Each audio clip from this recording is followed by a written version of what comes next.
Bana, leo niko na taarifa nyeti kabisa kwa ajili yako kutoka katika taifa la Burkina Faso. Rais Traore amefanya maamuzi ambayo yamewashangaza mataifa mengi kote ulimwenguni.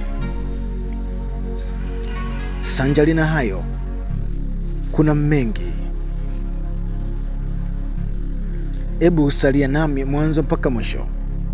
Lakini usisahau kusubscribe. Fanya subscribe uwe ni moja kati ya familia yetu pendwa kabisa hii hapa.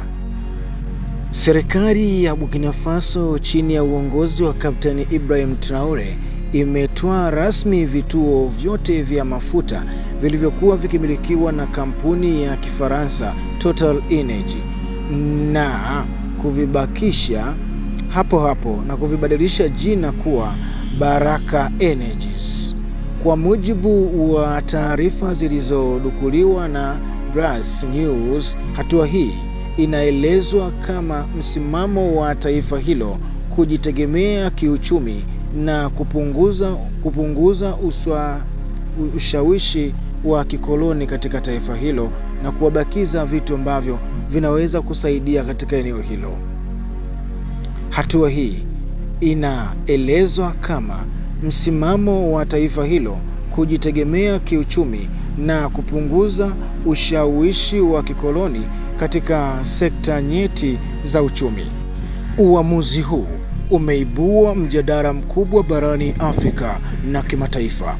Kwa baadhi ya wachambuzi, Traore anaonekana kuendeleza ajenda ya kujinasua kutoka kwa makampuni ya kigeni yaliyodumu katika miongo mingi sana kiuchumi, huku yakishindwa kutekeleza maendeleo kwa wananchi wake. Kwa wengine, hatua hii inaweza kuongeza mvutano wa kidiplomasia kati ya Burkina Faso na mataifa ya magharibi, hasa Ufaransa. Toa maoni yako. Je, Tanzania tunatakiwa tupunguze imani kwa makampuni ya nje kama walivyofanya Traore? Toa maoni yako. Toa maoni yako. Bana, leo niko na taarifa nyeti kabisa kwa ajili yako kutoka katika taifa la Burkina Faso. Rais Traore amefanya maamuzi ambayo yamewashangaza mataifa mengi kote ulimwenguni. Sanjali na hayo, kuna mengi. Hebu salia nami mwanzo mpaka mwisho. Lakini usisahau kusubscribe. Fanya subscribe uwe ni moja kati ya familia yetu pendwa kabisa hii hapa. Serikali ya Burkina Faso chini ya uongozi wa Kapteni Ibrahim Traore imetoa rasmi vituo vyote vya mafuta vilivyokuwa vikimilikiwa na kampuni ya Kifaransa Total Energy na kuvibakisha hapo hapo na kuvibadilisha jina kuwa Baraka Energies. Kwa mujibu wa taarifa zilizodukuliwa na Brass News, hatua hii inaelezwa kama msimamo wa taifa hilo kujitegemea kiuchumi na kupunguza ushawishi wa kikoloni katika taifa hilo na kuwabakiza vitu ambavyo vinaweza kusaidia katika eneo hilo.